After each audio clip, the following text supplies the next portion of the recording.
Welcome in again, everyone. This is the Under the Lights podcast. I am Kyle Parmley, the sports editor at Starnes Media, joined by Gary Lloyd, and we're here to talk some high school football. Gary, how you doing? I'm good. How are you? I mean, I know we're here to talk high school, but I imagine you had a decent Saturday this past Saturday, watching one of your favorite college teams.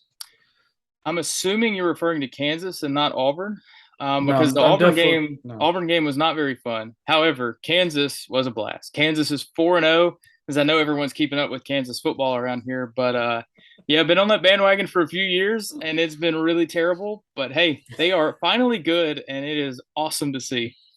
That's really cool. But yes, like you said, high school football. So let's dive right in. I think we're officially at the midway point of the regular season, depending on how you slice it. But man, it's hard to believe that it has gone this quickly. So let's go ahead and dive right into the Week 5 matchups that we had last week. A bunch of non-region games. Some teams took byes. Some teams played a non-region game. And let's start with a big one. Hoover 26, Mountain Brook 14 was a closer game than this, honestly. This was a battle of two really good teams with strong defenses. But Hoover finished strong in the fourth quarter, which they've done quite a few times this year.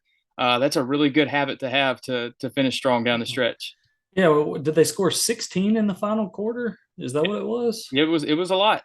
Yeah, well, and I mean, we said it last week that it felt like a first 1 to 20 wins kind of game, and I mean that's exactly what it ended up being. And I don't think that was a crazy prediction. I think it was one of those games that you just kind of knew, and like you said, this Hoover team just keeps getting better and better. I mean, we knew what the defense, we knew they were lights out.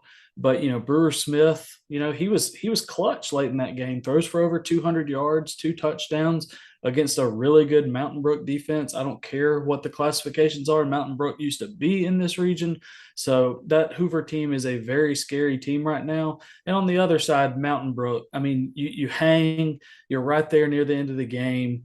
And, I think Wade Waldrop, the Hoover coach, after the game said, that was probably the most complete team we've played thus far, talking about Mountain Brook. And I mean, he's got to be exactly right. I think Mountain Brook, they're just going to keep on doing what they do, regardless of the outcome of this game. Yeah, and I got to give a lot of credit to Brewer Smith. He's had some struggles early on. Played his best game of the year by far. Really good to see. Really encouraging for Hoover to see that as well. Another big time 6A 7A matchup. Thompson beats Clay-Chalkville 17-14. Man, this game was just so like the emotional swings in this game was crazy. Not a lot of points, but in the end, Clay-Chalkville makes a few too many mistakes to get the win there. And even with all that said, they had a chance. So just, I mean, two really good teams had to gut this one out. Yeah, and I mean, you look at like two sides of a coin. You can't win a game if you turn the ball over 4 times, let alone against a team like Thompson. The other side of that coin is you turn the ball over 4 times at Thompson, and you still had a chance to win the thing in the last minute or two. So the defense for Clay Chalkville, got to give them those props. Same thing for Thompson, got to give them those props defensively as well. But yeah, if you're Clay Chalkville, that's 2 out of the last 3 weeks now, albeit against really good opponents in Pinson Valley at Pinson, and then on the road at Thompson, where they've just turned the ball over too much, just too many miscues on offense. Maybe making throws they shouldn't make, getting a little careless with the ball, penalties, that kind of thing. They've really got to right that ship. But it's not something that's probably going to hurt them necessarily the rest of the way in the regular season. But when that ball gets a little tough to grip come November, that can be something that could come back to haunt them. So they've really got to take care of that ball if they want to repeat. Yeah, no, you're right. I mean, and a great learning experience all the way around for them. Tell us about the game you were at. Pinson Valley beats Homewood 21-13. You were there. How'd it go? Man, it was fun. It was my first game this year that was on actual grass. I Yeah. didn't I didn't come home with rubber pellets all in my shoes. It was fantastic. The wife was thrilled about that. Anyway, quality game. Pinson Valley just too athletic, too strong defensively for Homewood. I think Woods Ray, his completion percentage was just not good. I think it was somewhere in the 30-ish%. I think it was like 9 of 27. Hmm. That Pinson Valley secondary was just long. They were all over the Homewood receivers all night, and I don't mean that in a hey that should have been a flag kind of way. They were just right there. I mean, Woods Ray had windows to throw through to throw to that I don't know many quarterbacks that could have threaded that. And then, for Homewood defensively, they played great as well. Coach Bergeson said that after the game, just how proud he was of that defense. Didn't give up, very many big plays. They had one really big play for Pinson Valley was a 23-yard touchdown. Now it's big because it's a touchdown, 23 yards, sure. But they didn't give up anything big over the top or anything. It was just a really good defensive battle. And Homewood, like Homewood teams always do, seems like they just continue to chip away, continue to grind away. And I think the name of the game for this one, other than the defense, was Pinson Valley running back Taurus Chambers. He only had 3 carries for 12 yards, I think, in the first half. His first carry was a touchdown, but in that second half, he carries the ball 18 times, 80 yards. He runs for 6 first downs, just in no big bursts, no huge runs. Just he's getting 4 or 5 yards every carry, and just kept the chains moving. Pinson Valley had some, just some big long drives that really took time off the clock. And I think, other than defense, he was the player of that game. So a really good battle test kind of game for both teams. Yeah, no, it sounded like a good one. I was at a good one as well. Pelham takes down Chelsea 35-28. Heartbreaking loss for Chelsea. This game was like back and forth the whole way. Chelsea, man, they just couldn't quite get over the hump in this one. But I would tell you the craziest thing about this game, Pelham is trying to run out the clock at the end.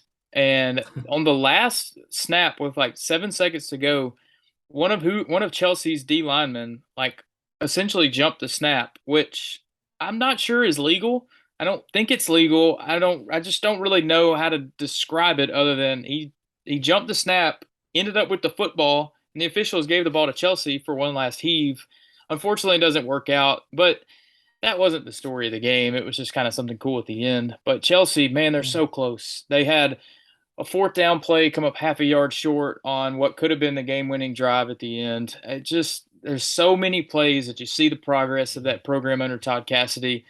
Just can't quite get over the hump yet, but they're working on it, and they're getting closer every week, it seems like. Yeah, I mean the way you described that play, like you wonder how was the guy not offsides. I don't pretend to know all these rules, but yeah, like you said, for Chelsea, just they're so close. They just keep knocking on that door, and it seems like other than that game against Thompson, which people are going to struggle offensively against Thompson. It's just a fact. But they really seem like they've found a pretty good stride offensively. It's just a matter of putting it all together in 3 phases, and they're really going to need to do that down the stretch if they want that outside shot looking in at the 4 seed or so in the 7A playoffs. Yeah, absolutely. A couple more. Get a quick thought from you on these. Briarwood 34, Oak Mountain 14. These 2 local rivals don't play a ton, but they did on last Friday. And then Hewitt-Trussville takes down Huffman 49-8. Hewitt had the ball 7 times in the first half, scored 7 touchdowns. Easy does it. Yeah, I mean that for Briarwood at Oak Mountain. I mean probably the most complete game Briarwood's played. They score 34 points. Christopher Vizina was big, but the defense really showed up. And I'm sure Matthew Forrester has challenged that defense in recent weeks. It at times hasn't looked like a traditional Lions defense, and they get I think 3 turnovers or something like that, and that's a really good win for them confidence wise getting back into region play. And then for Hewitt.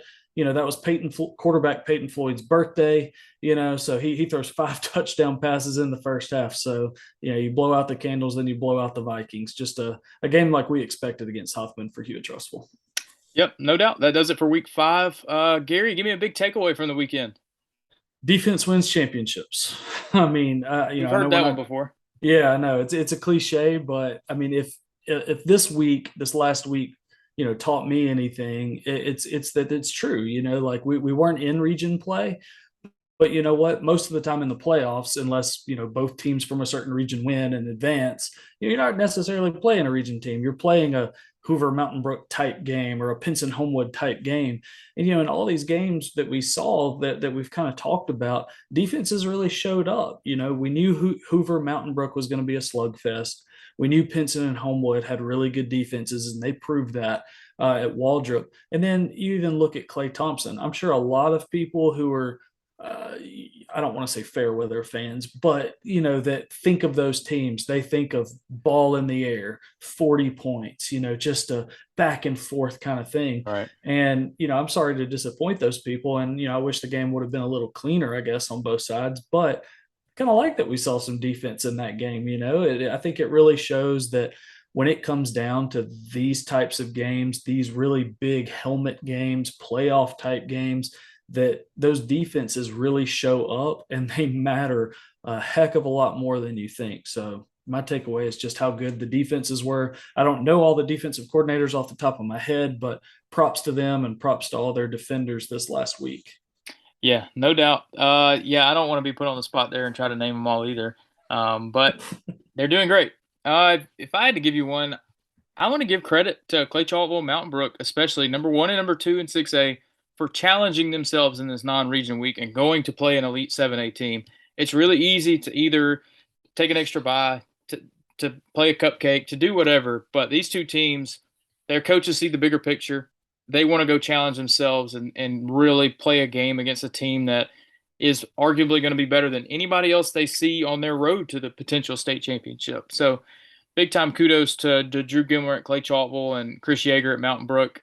Now, I will say, when you get your program to an elite level like both of those coaches have, teams don't want to play you anymore. So it's kind of a catch-22, but they could have done other things besides play a top 5 team in 7A.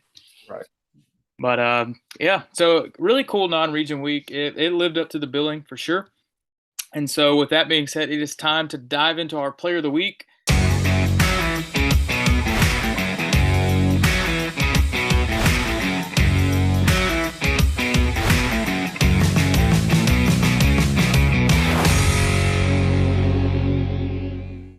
Last week, Vestavia Hills running back William Tonsmere runs away with our player of the week voting.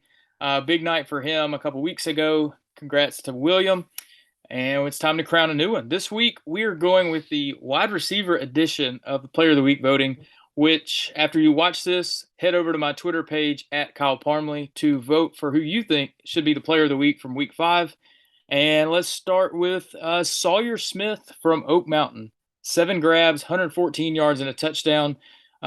Eagles had a rough night, but Sawyer Smith was one of the standouts. For Chelsea, MJ Conrad, 5 grabs, 90 yards, a touchdown. His touchdown was impressive. If you didn't catch the video of that, mossed his defender and kind of backtracked into the end zone. It was pretty cool. From Hoover, Jordan Woolen, 8 grabs, 122 and a touchdown. Big night for Jordan. And then finally, Mario Craver from Clay-Chalkville, 9 catches, 129 yards, and a touchdown. 4 pretty good receiving performances this week. So like I said, go vote on my Twitter page, and we will announce that later in the week. But Gary, we're back in a region play this week, and we've got a big one on tap. I will be here Friday night. Hewitt-Trussville makes a visit to Warrior Stadium to play Thompson. This is another big game. Hewitt-Trussville's been so close in these big games before. Yeah. When are they going to break through and win one? Like it's waiting. Like it's got to be here eventually, right? I mean, you'd think so. And this is a really tough week. I mean, you go to Thompson. Thompson, obviously, we've said it the last couple of weeks, really rounding into form, both sides of the ball.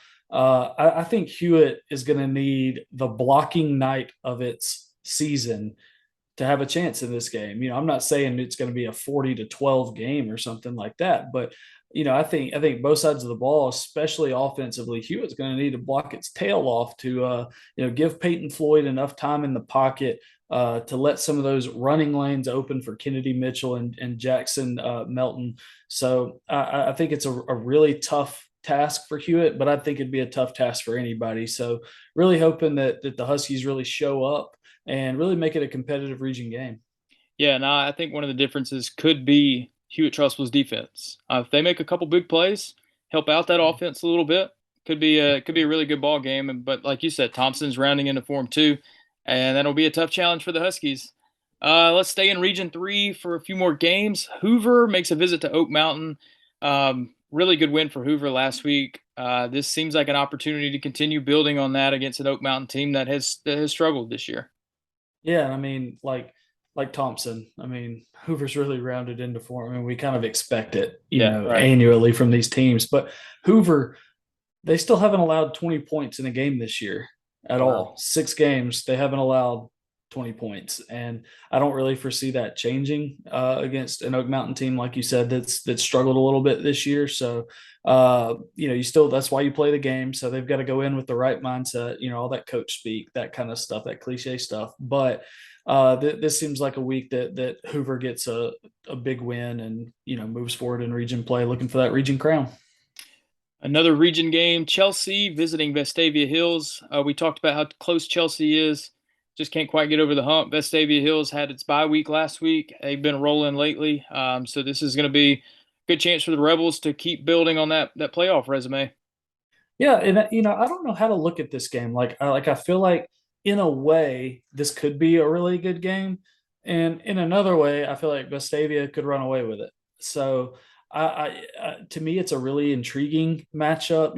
Can that Vestavia front seven, put a halt on that Chelsea running attack? I'm very curious what Vestavia maybe implemented during that open date last week. And this is a big game. They're both 1-2 in the region. I mean, this is big time playoff implications. So, it's at Vestavia, a little bit of home field advantage there. Vestavia probably has a little bit more talent right now than Chelsea and playing a little bit better overall. But it's kind of like I said for Hoover, that's why you play the game. So anything can happen.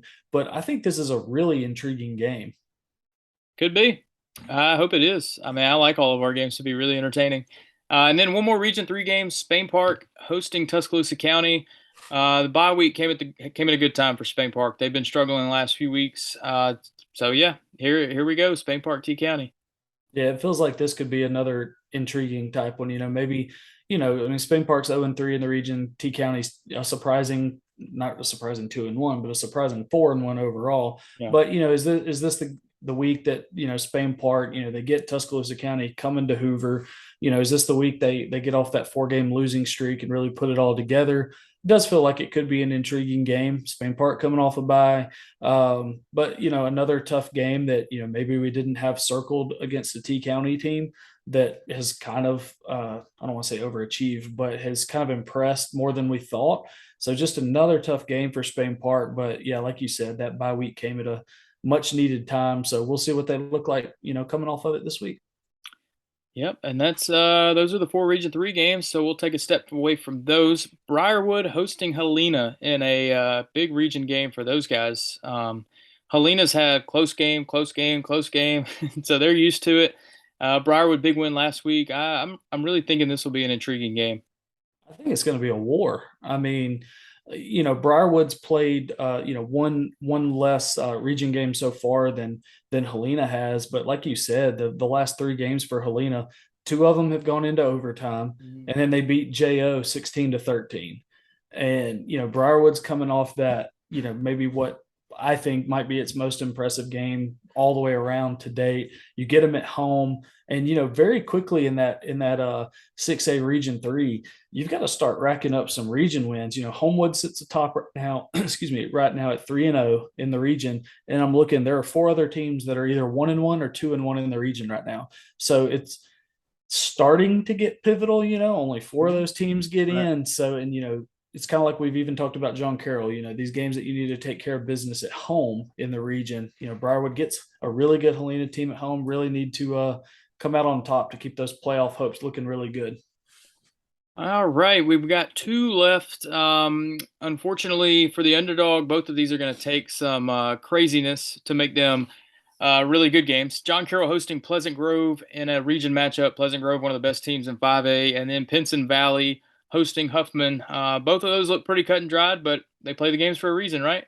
Yeah, I mean, John Carroll's been, at least, from my 1,000-foot view here, has been, kind of Jekyll and Hyde in a way. They open with Homewood, who's obviously a really good team. They lose, but they put up 20 points, decent.